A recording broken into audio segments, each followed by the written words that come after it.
सभी भक्तजनों को राधे राधे। जय श्री कृष्ण। श्रीमद् भागवत महापुराण एकादश स्कंद अब 7वां अध्याय क्रिया योग का वर्णन।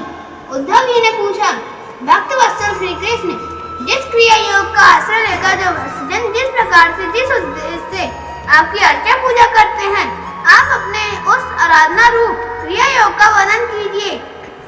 देवर्षि नारद, भगवान व्यासदेव और आचार्य बृहस्पति आदि बड़े बड़े ऋषि मुनि यह बात बार बार कहते हैं कि क्रिया योग के द्वारा आपकी आराधना ही मनुष्य को परम कल्याण की साधन है।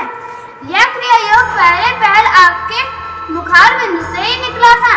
आपसे ही ग्रहण करके इसे ब्रह्मा जी ने अपने पुत्र भृगु आदि महर्षियों को और भगवान शंकर ने अपनी अर्धांगिनी भगवती पार्वती जी को उपदेश किया था। मर्यादा रक्षक प्रभु, यह क्रिया योग ब्राह्मण क्षत्रिय आदि वर्णों और ब्रह्मचारी गृहस्थ आदि आश्रमों के लिए भी परम कल्याणकारी है। मैं तो ऐसा समझता हूँ कि स्त्री शूद्रादि के लिए भी यही सबसे श्रेष्ठ साधन पद्धति है। कमल नयन, श्याम सुंदर, आप शंकर आदि जगदीश्वरों के भी ईश्वर हैं और मैं आपके चरणों का प्रेमी भक्त हूँ।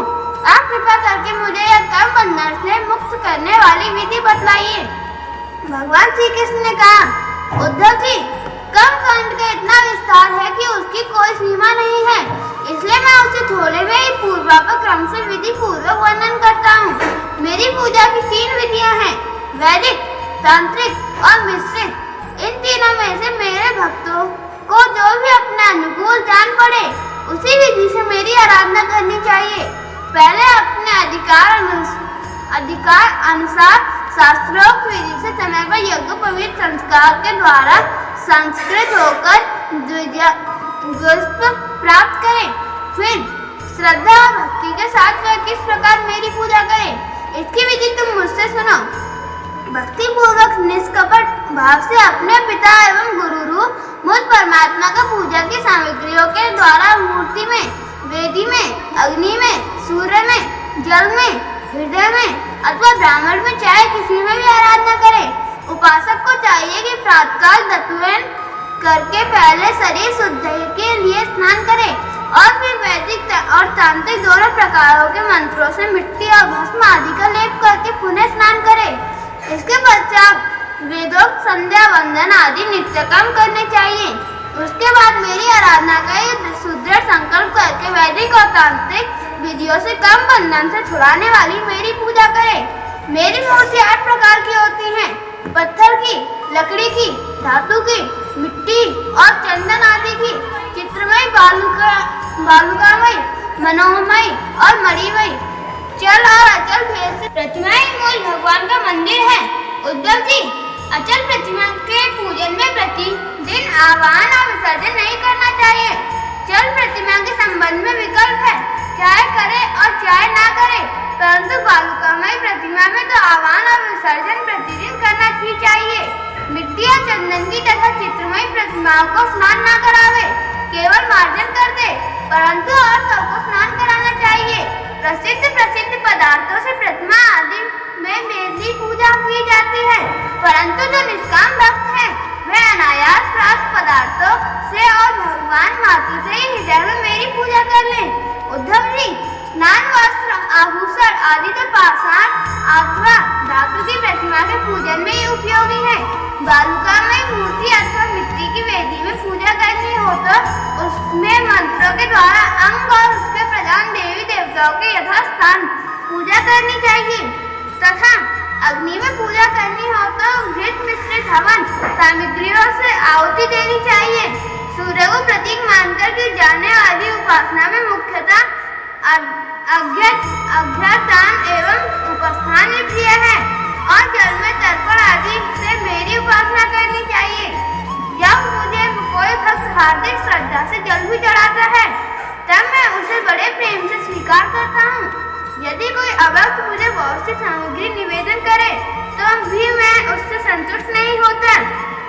जब मैं भक्ति श्रद्धा पूर्वक समर्पित जल से प्रसन्न हो जाता हूँ तो गंध, पुष्प, धूप, दीप और नैवेद्य आदि वस्तुओं को समर्पण से तो कहना ही क्या है। उपासक पहले पूजा की सामग्री इकट्ठी कर ले। फिर इस प्रकार कुछ बिछाए कि उनके अलग अलग भाग पूर्व की ओर रहे। तदनंतर पूर्व या उत्तर की ओर मुंह करके पवित्रता से उन कुशों के आसन पर बैठ जाए। यदि प्रतिमा अचल हो तो उसके सामने ही बैठना चाहिए। इसके बाद पूजा कार्य प्रारंभ करें। पहले विधि पूर्वक अंग न्यास और करन्यास कर ले। इसके बाद मूर्ति में मंत्र याद करें और हाथ से प्रतिमा पारस पूर्व समर्पित सामग्री हटाकर उसे पोंछ दे। इसके बाद जल से भरे हुए कलश और प्रोक्षण पात्र आदि की पूजा गंध पुष्प आदि से करे। प्रोक्षण पात्र के जल से पूजा सामग्री और अपने शरीर का प्रोक्षण कर ले। तदंतर पात्र अर्घ्य और आचमन के लिए 3 पात्रों में कलश में जल भरकर रख ले और उनमें पूजा पद्धति के अनुसार सामग्री डाले। पात्र में श्यामा सावे के दाने, धूप, कमल, विष्णुक्रांता और चंदन, तुलसी दल आदि अर्घ्य पात्र में गंध, पुष्प, अक्षत, जौ, कुश, तिल, सरसों और दूध तथा आचमन पात्र में जायफल, लौंग आदि डाले। इसके बाद पूजा करने वालों को चाहिए कि तीनों पात्रों के क्रमशः हृदय मंत्र, शिरोमंत्र और शिखा मंत्र से अभिमंत्रित करके अंत में गायत्री मंत्र से तीनों को अभिमंत्रित करें। इसके बाद प्राणायाम के द्वारा प्राण वायु और भावनाओं द्वारा शरीरस्थ अग्नि के शुद्ध हो जाने पर हृदय कमल में परम सूक्ष्म और श्रेष्ठ दीप शिखा के समान मेरी दीप कला का ध्यान करें। बड़े बड़े सिद्ध ऋषि मुनि ओमकार के आकार, उकार, मकार, बिंदु और नाद इन 5 कलाओं के अंत में उसी जीव कला का ध्यान करते हैं। वह जीव कला आत्म स्वरूपिणी है। जब उसके तेज से सारा अंतःकरण और शरीर भर जाए तब मानसिक उपचारों से मन उसकी पूजा करनी चाहिए। तदंतर तन्मय होकर मेरा आह्वान करें और प्रतिमा आदि में स्थापना करें। फिर मंत्रों के द्वारा अंग न्यास करके उसमें मेरी पूजा करें। उद्धव जी, मेरे आसन में धर्म आदि गुणों और विमला आदि शक्तियों की भावना करें। अर्थात आसन के चारों कोने में धर्म, ज्ञान, वैराग्य और ऐश्वर्य रूप 4 पाए हैं। अधर्म, अज्ञान, अवैराग्य और अनैश्वर्य ये चारों दिशाओं में डंडे हैं। सत्व, रज, तम, धूप 3 पटरानियों की बनी हुई पीठ है। उस पर विमला, उत्कर्षणी, ज्ञाना, क्रिया, योग, प्रही, सत्या, ईशाना और अनुग्रह ये 9 शक्तियां विराजमान हैं। इस आसन पर एक अष्टदल कमल है। उसकी कर्णिका अत्यंत प्रकाशमान है और पीली पीली केसरों की छटा निराली ही है। आसन के संबंध में ऐसी भावना करके पात्र आत्मनीय और अर्घ्य आदि उपचार प्रस्तुत करें। तदंतर भोग और मोक्ष की सिद्धि के लिए वैदिक और तांत्रिक विधि से मेरी पूजा करें। सुदर्शन चक्र, पांचजन्य, शंख, कौमुदकी गदा, खड्ग, बाण, धनुष, हल, मूसल इन 8 आयुधों की पूजा 8 दिशाओं में करें और कौस्तुभमणि, वैजयंती माला तथा श्री वत्स चिन्ह की वक्ष स्थल पर यथास्थान पूजा करें। नंद, सुनंद, प्रचंड, चंड, महाबल, बल, कुमुद और कुमुदेच्छर इन 8 पार्षदों की 8 दिशाओं में गरुड़ की समान दुर्गा, विनायक और व्यास, विश्वक सेन की 4 कोने में स्थापना करके पूजन करें। बाईं ओर गुरु की और यथाक्रम पूर्वादि दिशाओं में इंद्रादि 8 लोकपालों की स्थापना करके प्रोक्षण, अर्घ्य, दान आदि क्रम से उनकी पूजा करनी चाहिए।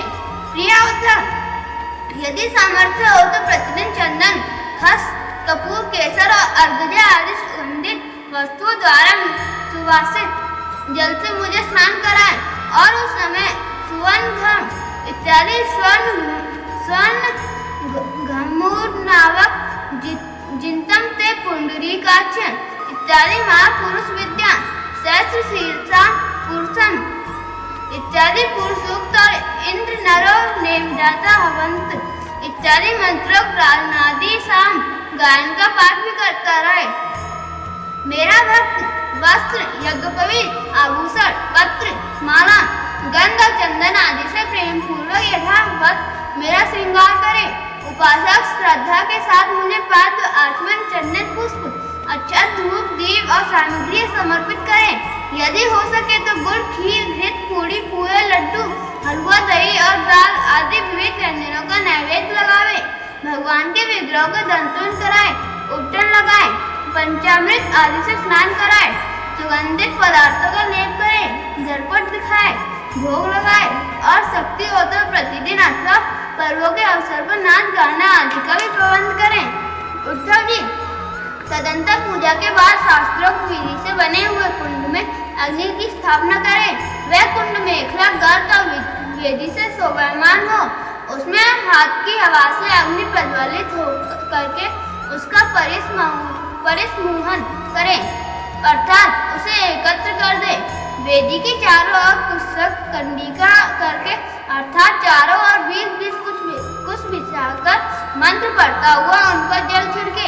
इसके बाद विधि पूर्वक समिधाओं का आधान रूप अनुवाधन कर्म करके अग्नि के उत्तर भाग में होमोपयोगी सामग्री रखे और प्रोक्षणी पात्र के जल से प्रोक्षण करे। तदंतर अग्नि में मेरा इस प्रकार ध्यान करें। मेरी मूर्ति तपाए हुए सोने के समान दम दम दमक रही है। रोम रोम से शांति की वर्षा हो रही है। लंबी और विशाल 4 भुजाएं शोभायमान हैं। उनमें शंख, चक्र, गदा, पद्म विराजमान है। कमल की केसर के समान पीला पीला वस्त्र फैल रहा है। सिर पर मुकुट, कलाइयों में कंगन, कमर में करदनी और बाहों में बाजूबंद तिलमिला रहे हैं। वक्षस्थल पर श्री वत्स का चिन्ह है। गले में कौस्तुभमणि जगमगा रही है। घुटनों तक वनमाला लटक रही है। अग्नि में मेरी इस मूर्ति का ध्यान करके पूजा करनी चाहिए। इसके बाद सूखी समिधाओं को घृत में डुबाकर आहुति दें और अर्घ्य भाग और आघार नामक दो आहुतियों से और भी हवन करें। तदंतर घी से भिगोकर अन्य हवन सामग्रियों से आहुति दें। इसके बाद अपने इष्ट मंत्र से अथवा ओम नमो नारायण इस अष्टाक्षर मंत्र से तथा पुरुष सूक्त के 16 मंत्रों से हवन करें। बुद्धिमान पुरुष को चाहिए कि धर्मादि देवताओं के लिए भी विधि पूर्वक मंत्रों से हवन करे और स्वीकृत आहुति भी दे। इस प्रकार अग्नि में अंतर्यामी रूप से स्थित भगवान की पूजा करके उन्हें नमस्कार करें और नंद, सुनंद आदि पार्षदों की 8 दिशाओं में हवन कर्माग बलि दें। तदंतर प्रतिमा के सम्मुख बैठकर परम ब्रह्म स्वरूप भगवान नारायण का स्मरण करें और भगवत स्वरूप मूल मंत्र ओम नमो नारायण का जाप करें। इसके बाद भगवान को आचमन करावे और उनका प्रसाद विश्व भक्तसेन के निवेदन करें। इसके पश्चात अपने इष्ट देव की सेवा में सुगंधित तांबूल आदि मुखवास उपस्थित करें तथा पुष्पांजलि समर्पित करें। मेरी लीलाओं को गावे, उनका वर्णन करें और मेरी लीलाओं का अभिनय करें। यह सब करते समय प्रेमोन्नत होकर नाचने लगे। मेरी लीला कथाएं स्वयं सुने और दूसरों को सुनावे। कुछ समय तक संसार और उसके रगड़ों झगड़ों को भूलकर मुझ में ही तन्मय हो जाए।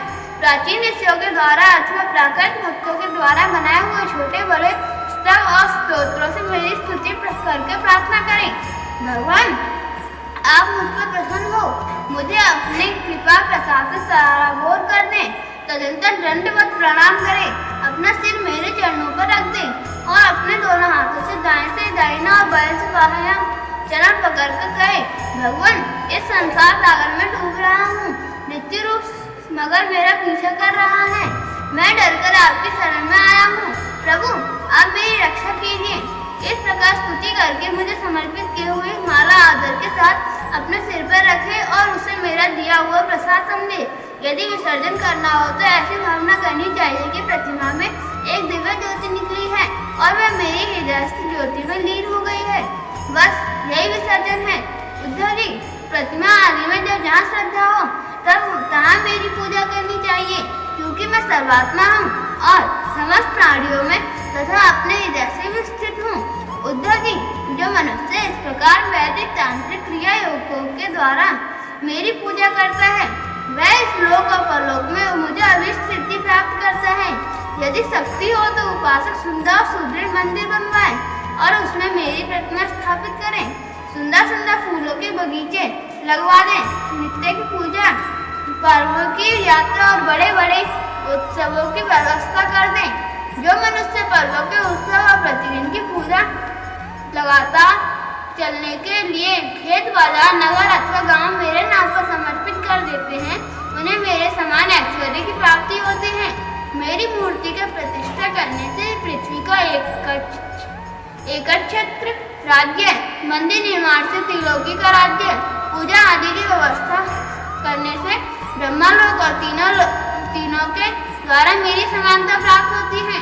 जो निष्काम भाव से मेरी पूजा करता है उसे मेरा भक्ति योग प्राप्त हो जाते हैं और उस निर्विपेक्ष भक्ति योग के द्वारा वह स्वयं मुझे प्राप्त कर लेता है। जो अपनी दी हुई या दूसरों की दी हुई देवता और ब्राह्मण की जीविका हरण कर लेता है, वह करोड़ों वर्षों तक विष्ठा का कीड़ा होता है। जो लोग ऐसे कामों में सहायता, प्रेरणा अथवा अनुमोदन करते हैं, वे भी मरने के बाद प्राप्त करने वालों के समान ही फल के भागीदार होते हैं। यदि उनका हाथ अधिक रहा तो फल भी उन्हें अधिक ही मिलता है।